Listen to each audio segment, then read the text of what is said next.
From the earliest edges of recorded time, people have sought to make more of their lives than satisfying the everyday necessities of food and drink, clothing and shelter.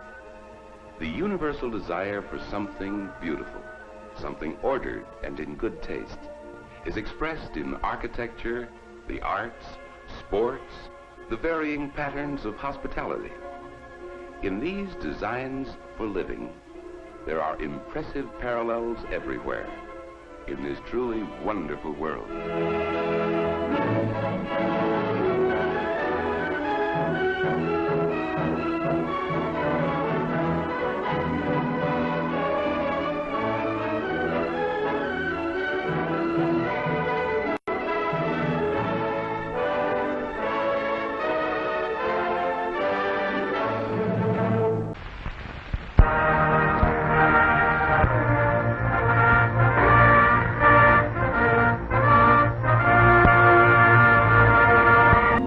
Abraham Lincoln, he preserved the Union, and his immortal words are still reverently read at the Lincoln Memorial.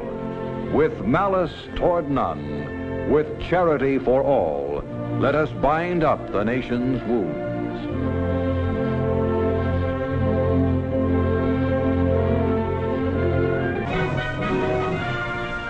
All of us, whether or not we served in uniform, are veterans of a war in which freedom and free government are at stake.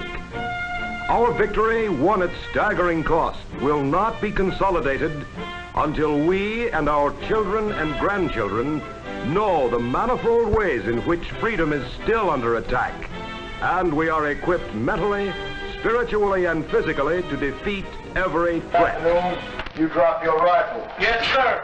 You had to drop it, huh? No, sir. What do you mean, no, sir? You did, didn't you? Yes, sir. Are you calling me a liar? No, sir. Why did you have to drop it? I don't know, sir. Get out of here. Aye, sir. Get, move. My rifle without me is useless. Without my rifle, I am useless. Beverly! Get in there and make a 5-minute head call. First squad, get in the head. Get out for push-ups. Get out for push-ups. Get out. Get on your feet. Get out. One. Everybody will do them, people. Everybody will do them. One. Keep his back straight. Two.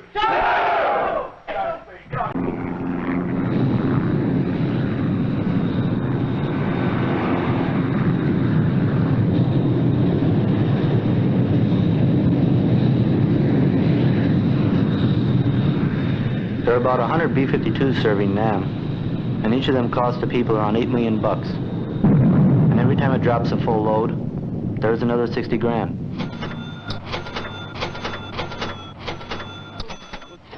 Now who sees to it that the brass has all those big bombers to play with? We do. That's our taxes and our bread and butter flying around up there. And I can't exactly afford to pay for it on my salary. I make $238 a month, including $55 for combat pay. That's $1.85 a day extra for getting shot at. You know, I'm not the one who's doing this for money. The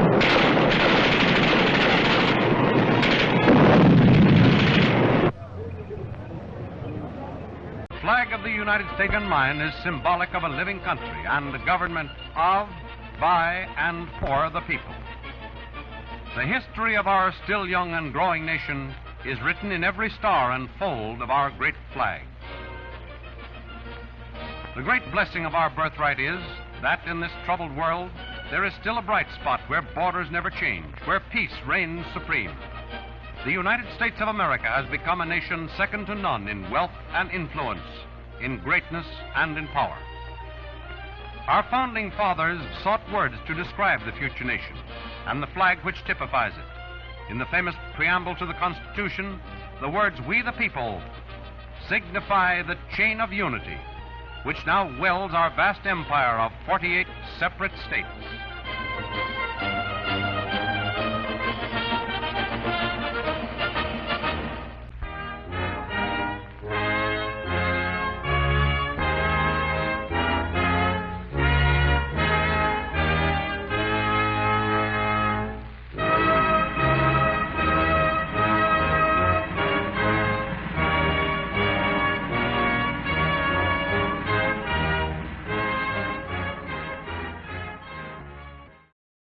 this is my own, my native land. This country has been called the melting pot because by some strange alchemy, a variety of ingredients goes into it, and the result of the bubbling and seething is always the same: a fresh creation, a new citizen, an American. Sharing every smile and tear, marching along together, listening till the skies are clear, singing along the highway, over the road that's wide. Without the bugle, without the drum, we need to chase the jinx. Oh, run-ti-tiddly, here we come, we're happy-rinky-dink. So marching along together, life is wonderful side by side. Across the sea, a British jet is wheeled from its hangar. Test pilot Mike Lithgow at the controls for an assault on the world's aviation speed record. The old and the new meet on the Libyan desert near Tripoli. The course is the road that splits the sand below. The jet makes the first of 4 low-level passes. Ships of the desert watch as a ship of the sky streaks along to a new world record, 737 miles an hour. Over the desert, the victory roll. The record this day belongs to Britain. America, 10 days later, goes after the mark England has just set.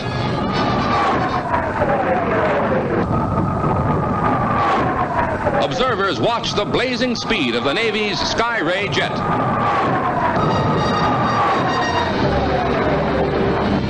For Lieutenant Commander James Burton, congratulations on still a new record, 753 miles an hour. Bareback baseball, if you please. Without bats, bases, or umpire, and not much of a uniform. They used to call it anti-I-over. Now it's just anti. Even beach ball gets monotonous. At least the game has been called on account of something or other. It may even be something exciting. Anyway, it's unanimous. Let's tag along and see. Come, come, girls. Let's get out of here before sundown. Well, that's action. But they're not really as far from the beach as one might think.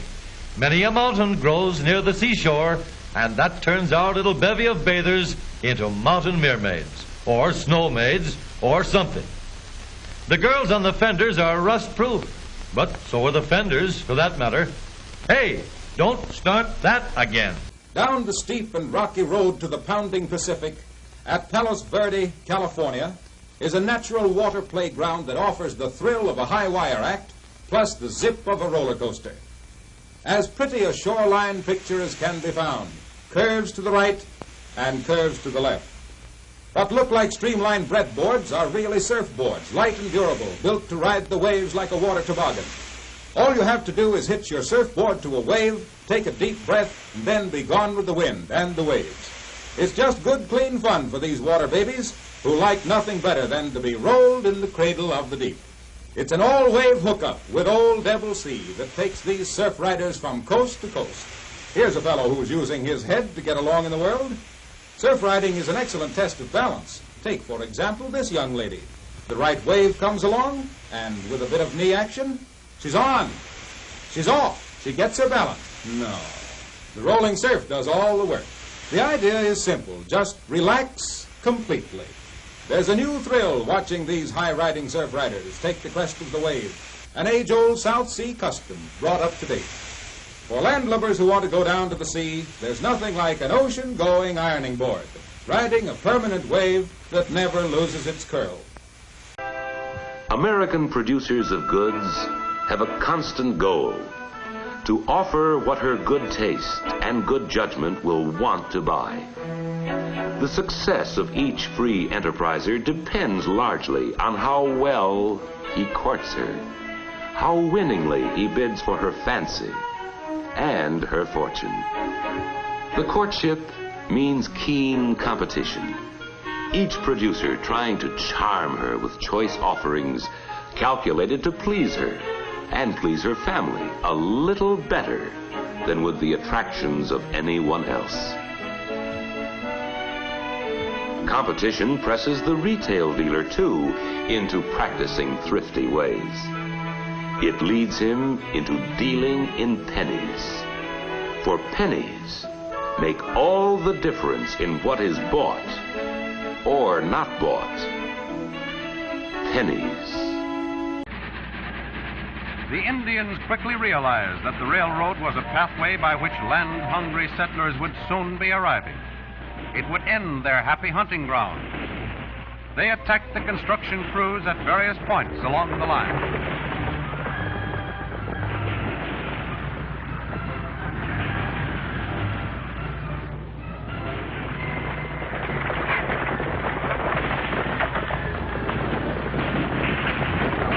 Naturally, it became necessary for organized force to maintain constant vigilance, to stop these attacks and protect the crews so that the work might progress in an orderly fashion.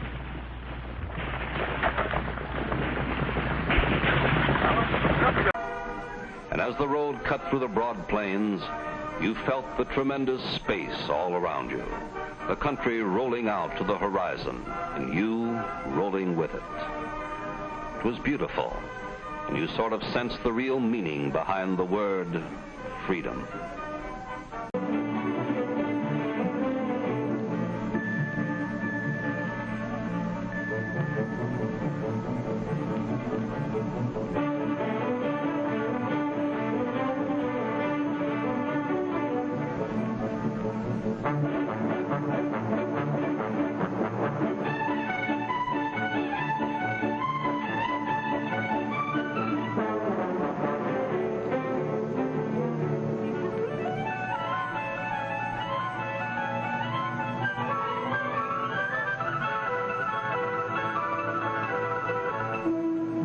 What's that? Food. When Pete smells food, the shut-eye is over. Yes, sir. He'll have to look into that smell. Hey, keep your big nose out of things. None of that, my fine antlered friend. Pete knows more than one way of getting a little snack. And when no one's looking, he's usually up to mischief. Mice in the kitchen, ants in the pantry, deer in the cupboards. What a life, what a life.